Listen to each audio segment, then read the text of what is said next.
On the morning of June 6, 1944, American soldiers waded into the surf at Omaha Beach and died by the hundreds before they ever reached dry sand. Cut down from bluffs that had never been suppressed, stranded without the armor that was supposed to land beside them. 30 miles away, on 3 other beaches, a different invasion was unfolding. Tanks that swam ashore under their own power. Tanks that beat a path clean through the minefields with whirling chains. Tanks that threw fire over 100 yards into the mouths of German bunkers until the men inside came out with their hands up. The difference between those 2 mornings was not luck. It was one man, a major general the British Army had sacked in disgrace 5 years earlier, and left to drill Home Guard volunteers with a broomstick, because he was right about tanks and too insufferable to be forgiven for it. His name was Percy Hobart, and this is the story of how the general nobody wanted built the machines that decided who lived on D-Day. The ramps dropped at 6:30 that morning, and the water off Omaha Beach was already taking men before they'd gone 20 yards. Tanks were supposed to swim ashore ahead of the infantry, floating in on canvas screens bolted to their hulls, launched from landing craft far out at sea.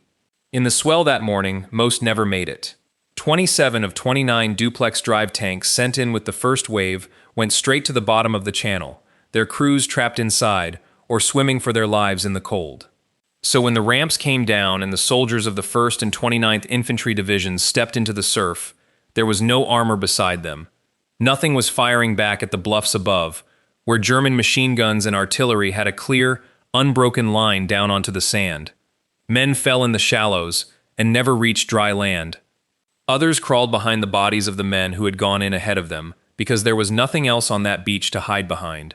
By the time the sun was fully up, Omaha had become the costliest stretch of sand in the entire invasion, and 30 miles to the east, on 3 other beaches, something almost impossible was happening. The tanks were getting ashore. The question was why. Rewind to the spring of 1943, to a narrow lane in the Cotswolds, where a heavy-set man in his late 50s pedaled a bicycle toward the village hall for another evening of Home Guard drill. His name, to the volunteers who fell in beside him, was simply Hobart, a lance corporal, 1 rank above nothing, who showed up on time, followed orders without complaint, and never once mentioned that he used to give them. Nobody in that Gloucestershire village had reason to ask what he'd done before the war. If they had, the answer would have stopped them cold. 6 years earlier, Percy Hobart had been a major general, the officer most responsible for turning Britain's tank forces from a scattered experiment into a real weapon. He had trained the division that would become famous in the desert as the Desert Rats. He had written the doctrine other armies were still catching up to. And in 1939, on the eve of the war, his own ideas had predicted almost exactly. The army had forced him into retirement and told him, in effect, that Britain had no further use for him. So instead of a rifle, they gave him a broomstick to drill with, and left him waiting for a war that had already started without him. Rewind further, to the 1930s, and the man drilling with a broomstick looks almost nothing like the officer he used to be. Percy Hobart had spent those years in Egypt, building a scattering of light tanks and armored cars into what would become the 7th Armored Division, the unit later famous across the desert as the Desert Rats. He drove his men through exercises other officers considered extreme, insisting that tanks, moving together, fast, and independent of the infantry that had always been the senior partner, would decide the next war outright. Most of the British Army did not believe him. Cavalry officers who had built careers on horses took it as an insult. Infantry commanders saw a threat to their own relevance. And Hobart, certain he was right and increasingly unwilling to pretend otherwise, made almost no effort to bring anyone around. He argued in meetings until superiors walked out. He wrote reports that read like accusations. Colleagues who agreed with nearly everything he said still found him impossible to work with, because being right, to Hobart, seemed to matter more than being liked. He built the finest tank division in the British Army. He also built, 1 meeting at a time, the exact list of enemies who would end his career. By the spring of 1939, Hobart's own superiors had run out of patience with him. His commanding officer in Egypt filed a report calling him unfit to command troops in the field. Not for any failure of tactics, but for a temperament the army decided it could no longer tolerate. Hobart was relieved of command, offered no further posting, and placed on the unemployed list, the polite term for a career quietly ended. He was 53, and after 2 decades building the case for armored warfare, the army had formally decided it had no place for him. Then, within months, the world caught up to what he'd been saying. In September, German tanks tore through Poland in fast, coordinated columns, exactly the warfare Hobart had spent a decade rehearsing in the Egyptian desert with equipment nobody wanted to fund. The following spring, the same tactics broke France in 6 weeks.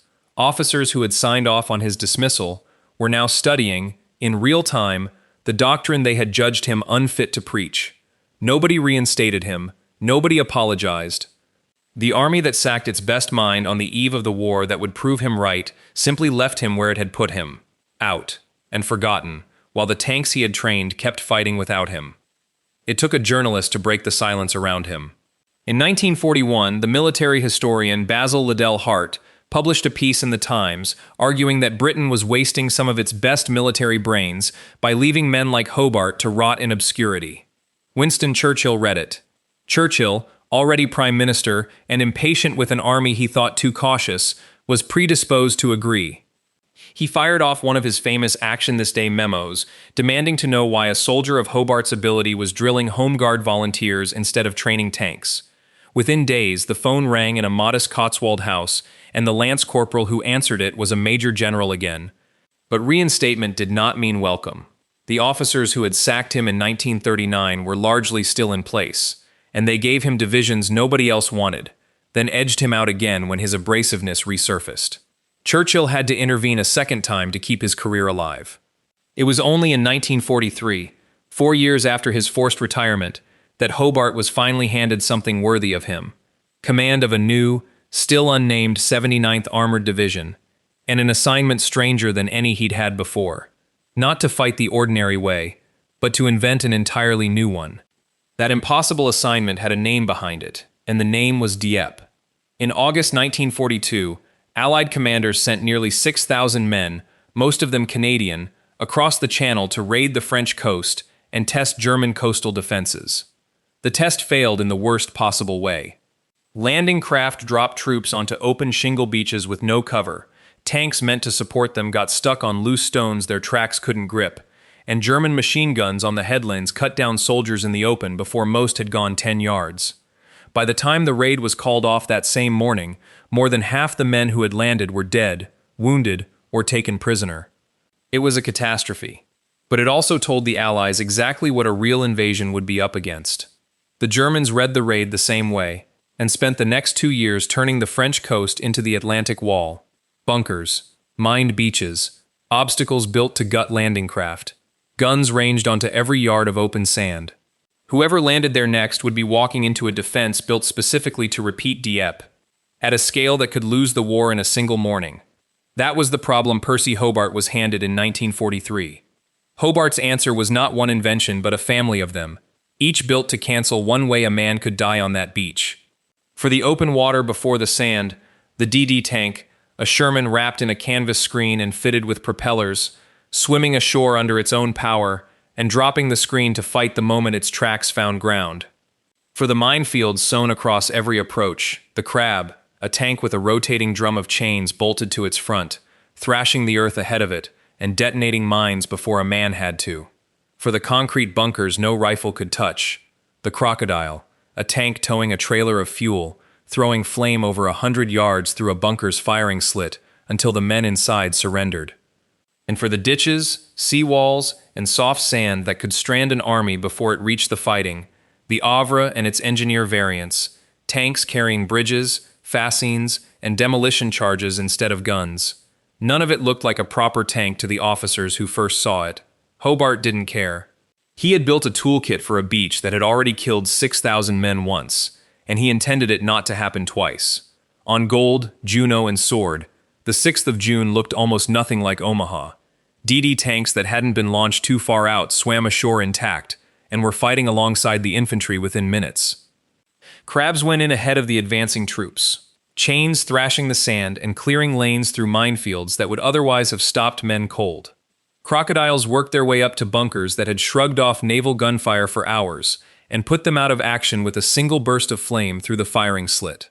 German defenders who survived that morning later described watching machines they didn't have names for, tanks that swam, tanks that seemed to eat through obstacles meant to be unbreakable. It didn't mean the fighting was easy. Men still died on all three beaches, and some defenses held for hours. But casualties on Gold, Juno, and Sword ran a fraction of what Omaha suffered, and by nightfall British and Canadian forces were miles inland, off the sand and fighting the war they'd come to fight. 30 miles away, American soldiers were still pinned against a bluff they should never have had to take alone. The Funnies hadn't made the invasion painless. They had made it survivable.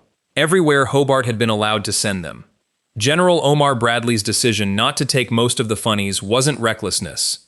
American commanders had trained without them, had little time to integrate unfamiliar machines, and judged air and naval bombardment enough to do the job the tanks were built for. It was a reasonable bet that turned out to be badly wrong. Omaha lost roughly 2,000 men that morning, more than Gold, Juno, and Sword combined. A toll historians still argue could have been smaller with Hobart's machines on that sand. 30 miles east, the 79th Armored Division kept fighting after D-Day, clearing a way across flooded Dutch polders, and finally crossing the Rhine into Germany in 1945, solving, one obstacle at a time, exactly the problems it had been built to solve. Hobart himself was knighted, retired quietly, and died in 1957, largely unremembered outside the men who had served under him. But the arithmetic of that one morning never stopped mattering. Every army that studied D-Day afterward drew the same conclusion Hobart had drawn alone in 1943, that specialized armor saves lives, and within a generation, engineering tanks descended from his Funnies were standard equipment in every serious military on Earth. None of it would have happened if one journalist hadn't written one article and one prime minister hadn't happened to read it.